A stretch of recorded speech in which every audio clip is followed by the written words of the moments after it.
மாதிரி சிருஷ்டித்தார். இப்ப வந்துட்டு ஜீசஸ் வந்துட்டு நம்மள அவ்வளவு அழகாகவும் நேர்த்தியாகவும் படைச்சிருக்காரு. அவருடைய சாயலாகவும் அவருடைய ரூபத்தின்படியாகவும் நம்மளை படைச்சிருக்காரு. ஸோ நெக்ஸ்ட் வசனம் வந்துட்டு இது வந்துட்டு மாம்ச கிரியைகள் வந்துட்டு நமக்கு எல்லாருக்கும் தெரியும், இருந்தாலும் நான் வாசிக்கிறேன். மாம்சத்தின் கிரியைகள் கலாத்தியர் 5ஆம் அதிகாரம் 19-23. மாம்சத்தின் கிரியைகள் வெளியரங்கமாய் இருக்கின்றன.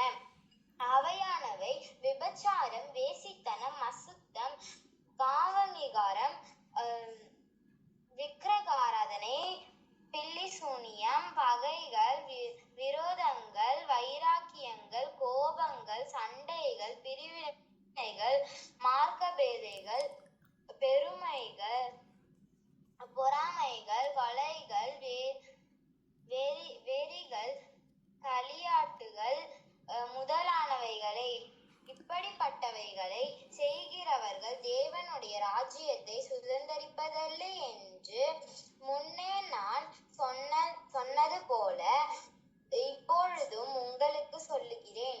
ஆவியின் கனியோ அன்பு, சந்தோஷம், சமாதானம், நீடிய பொறுமை, தயவு, நற்குணம், விசுவாசம், சாந்தம், இச்சையடக்கம். இப்படிப்பட்டவைகளுக்கு விரோதமாக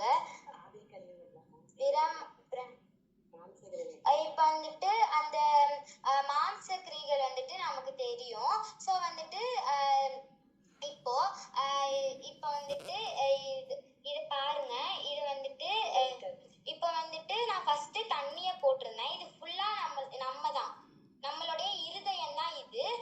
இப்ப வந்துட்டு நம்மளுடைய இருதயம் வந்துட்டு ஃபுல்லா பாவத்தை வந்துட்டு அந்த பாவத்தால அது வந்துட்டு நிரம்பி இருக்கிறது, மாம்ச கிரியைகளால நிரம்பி இருக்கிறது. நம்ம வந்துட்டு ஜீசஸ்ட வந்துட்டு பிரேயர் பண்றோம், இது மாதிரி எங்க பாவத்தெல்லாம் மன்னிங்க.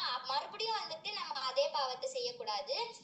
அப்புறம் வந்துட்டு நம்ம வந்துட்டு பைபிள் படிக்க பிரேயர் பண்ண நம்ம தேவன் கிட்ட கீட்டு சேரும் போது தேவன் வந்துட்டு நம்மளுடைய, நான் வந்துட்டு அந்த ஒரு பவுடர் போட்டேன்ல, அப்போ வந்துட்டு அது போட்டு இப்படி அது போட்டு முடிச்சோடனே இப்படி வந்துட்டு வெண்மையாயிடுச்சு. ஸோ நம்ம வந்துட்டு தேவன் கிட்ட நம்ம கீட்டி சேரும் போது நம்மளுடைய பாவங்கள் எல்லாம் முழுமையாக மன்னித்து இந்த மாதிரி வெண்மையாகப்படும்.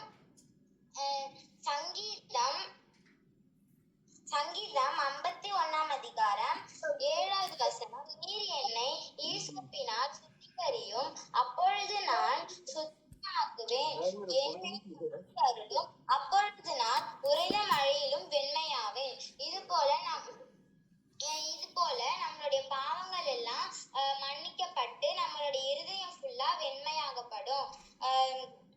1 யோவான் 1ஆம் அதிகாரம் 9ஆம் வசனம்.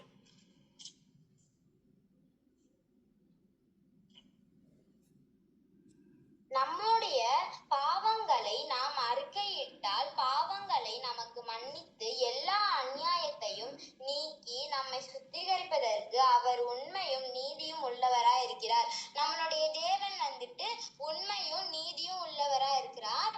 நம்மளும் தேவனை மாதிரியே இருக்கணும். அதே மாதிரி நம்ம ஒரு பாவத்தை செஞ்சுட்டு மன்னிப்பு கேட்டா மறுபடியும் நம்ம அந்த பாவத்தை வந்துட்டு செய்யவே கூடாது.